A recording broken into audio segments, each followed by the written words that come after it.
Assalamualaikum warahmatullahi wabarakatuh. Perkenalkan kami dari kelompok 9. Nama saya Andrea Simon Leander, NIM saya 22117009.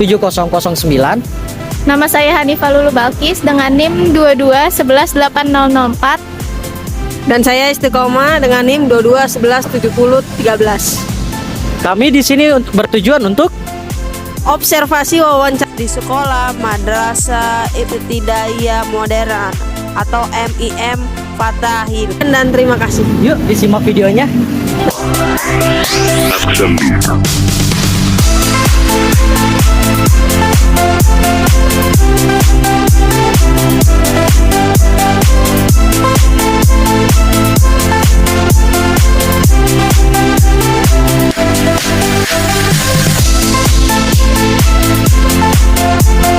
Assalamualaikum warahmatullahi wabarakatuh, Pak. Waalaikumsalam warahmatullahi wabarakatuh. Perkenalkan, saya Andrea Simon Leander dan kedua teman saya. Saya Istiqomah. Saya Hanifah. Kami dari Universitas Trilogi, Pak. Ingin menanyakan profesionalitas pendidikan, Pak. Ada 5 pertanyaan, Pak. Siap.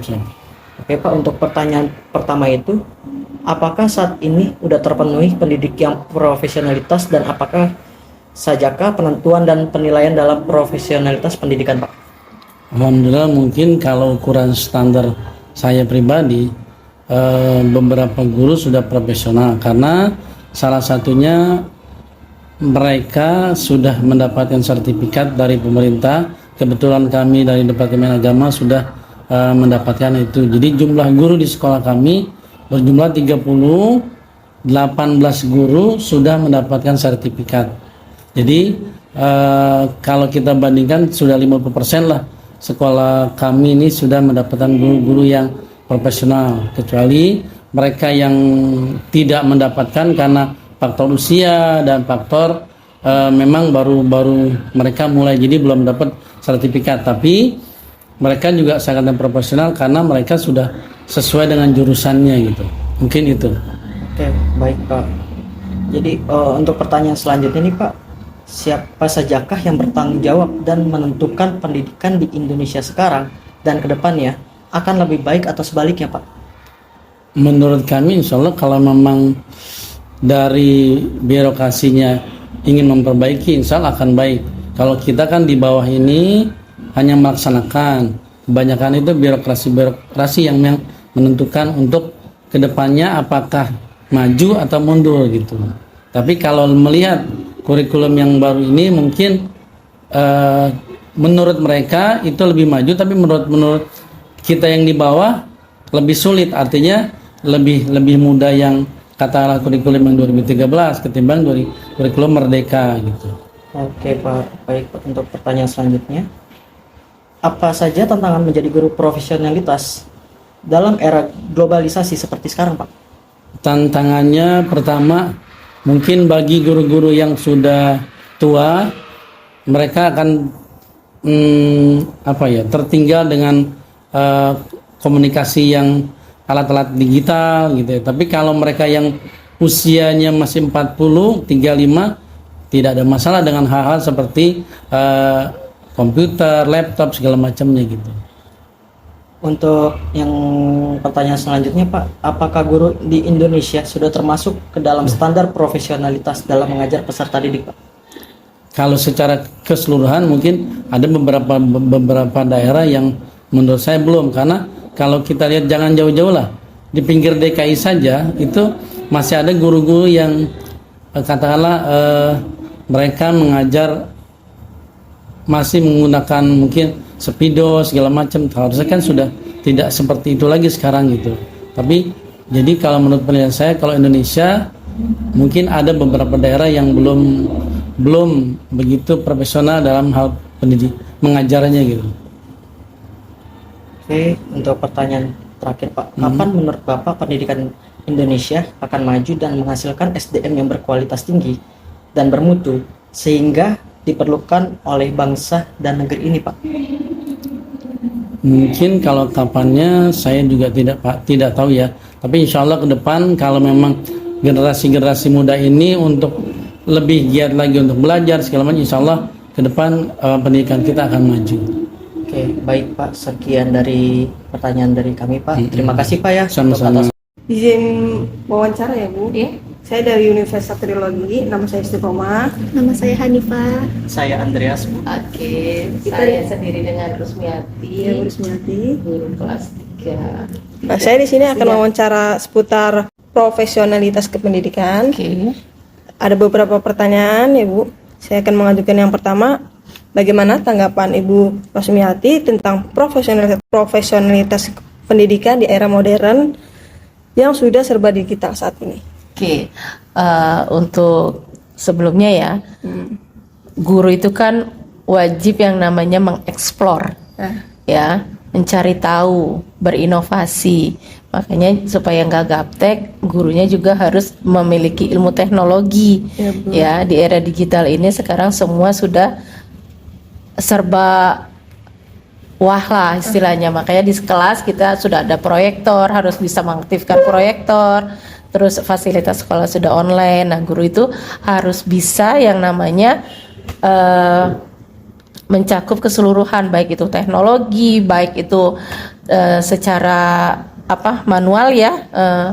Karena pembelajaran sekarang itu nggak hanya berpacu hanya dari buku.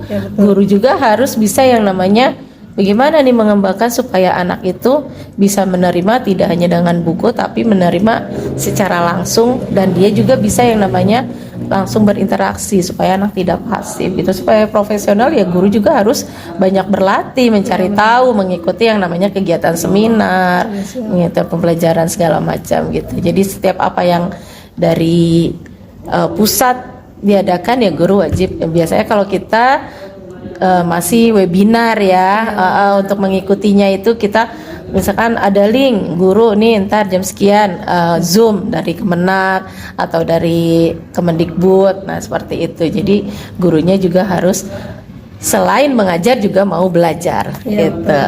Terima kasih Bu. Lanjut aja pertanyaan lagi. Mengapa di Indonesia pendidikan masih rendah? Bagaimana pendapat Ibu Rusmiati dan hal apa sajakah yang harus dilakukan untuk meningkatkan pendidikan yang lebih baik, terutama profesionalitas kependidikannya? Oke, gini, sebenarnya dibilang rendah itu tergantung dari mutu orangnya, dari mutu SDM-nya, ya kan? Nah, seperti daerah sekarang sudah bahkan sudah bisa lebih dari pusat, ya. Contohnya yang saya sering ikutin itu sekolah Azhar Medan. Tahu kan? Yang ada guru musik di satu pembelajaran itu, ya, di Al Azhar Medan. Nah, itu gurunya itu berinovasi supaya pembelajaran itu menarik. Ya, jadi gurunya juga mau harus belajar meningkatkan supaya sekolah kita kalau bisa Indonesia jangan dibilang negara yang pendidikannya terendah, gitu kan. Makanya mudah-mudahan Indonesia juga bisa menciptakan generasi yang dicari dunia. Selanjutnya, upaya pemerintah apa yang sudah Ibu rasakan dalam meningkatkan profesionalisme guru? Kalau dari pemerintah banyak ya. Buktinya kita setiap ada sekarang pergantian kurikulum ya, dari kurikulum K13 sekarang sudah mau mencapai mau era kurikulum merdeka ya, kurmer ya, kurikulum merdeka. Nah itu guru-gurunya dilatih. Bagaimana kita sering mengadakan sekarang yang namanya ada survei lingkungan belajar, ya, terus yang ngikutin itu yang namanya webinar dari pemerintah gitu kan.